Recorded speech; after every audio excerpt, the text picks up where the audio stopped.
And thank you for joining us. I'm Jan Jeffcoat. It is Friday, March 6th. And as we come on the air, U.S. Central Command releasing this new heart-pounding video of American forces taking out a massive Iranian drone carrier, further limiting the regime's ability to strike back.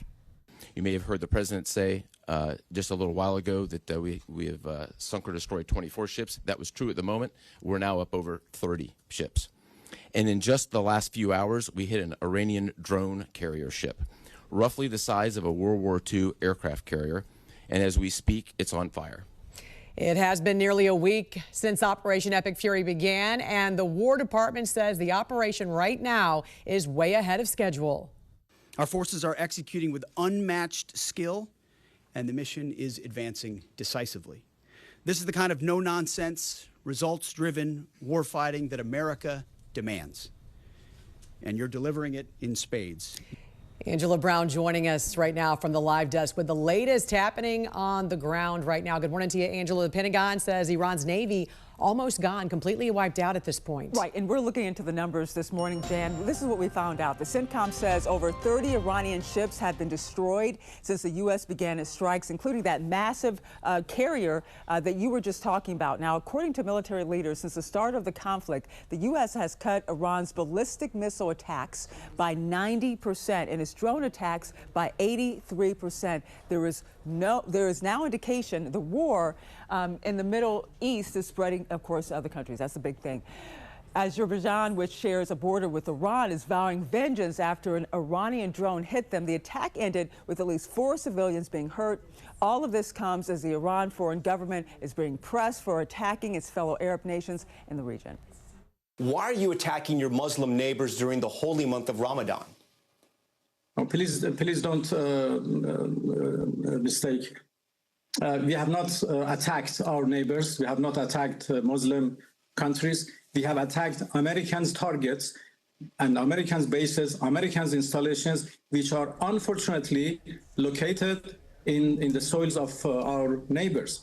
Well, the foreign minister went on to say he hasn't asked the U.S. for a ceasefire and he doesn't have plans to. This morning, those wide-scale attacks are continuing across Iran. Israeli and American forces are dropping a new wave of bombs across the region today. Both President Trump and Secretary of War Hegseth reiterated this war has no timeline at this point and is only the beginning. We're staying on top of all the developments. All right, Angela, thank you. The Israeli military also expanding its strikes outside of Iran, targeting leaders of the Iranian Revolutionary Guard Corps.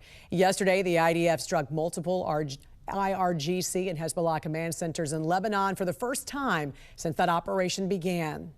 And I'm once again calling on all members of the Iranian Revolutionary Guard, the military and the police, to lay down their arms. They're only going to be killed.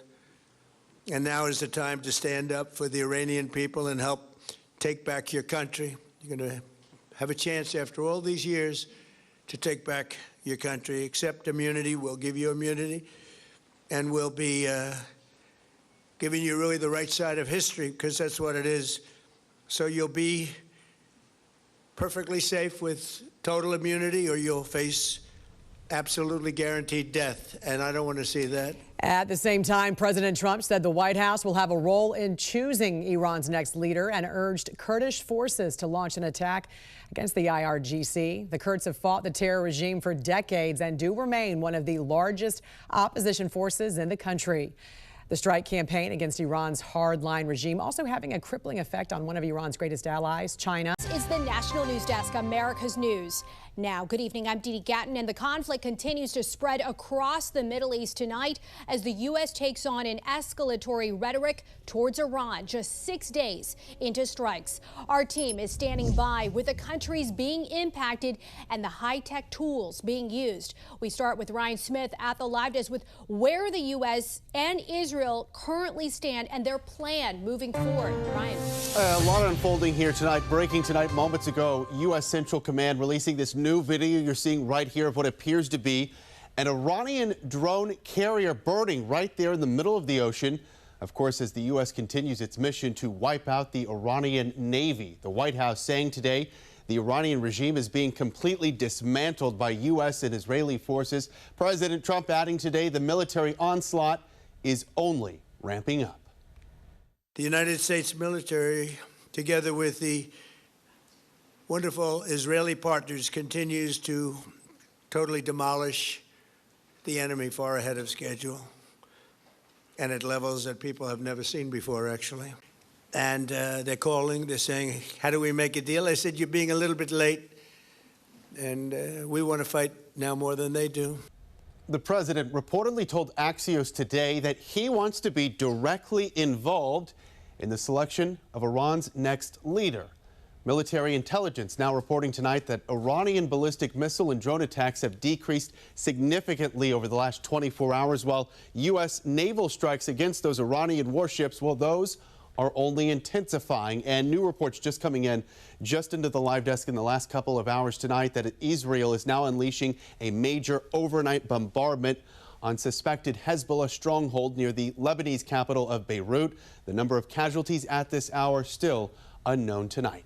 And taking a live look now over Capitol Hill, where the House has failed to pass a resolution that would bar President Trump from taking any more military action against Iran without congressional approval. The vote failed by a slim margin of 212 to 219. Two Republicans bucked their party to vote in favor of the measure, arguing Trump is breaking his campaign promise of no foreign wars. But the vast majority of Republicans support the administration's actions in Iran, bringing with it a new era of American warfare. And that includes high-tech advancements, tools powered by artificial intelligence, and the first naval torpedo able to sink an enemy ship since World War II.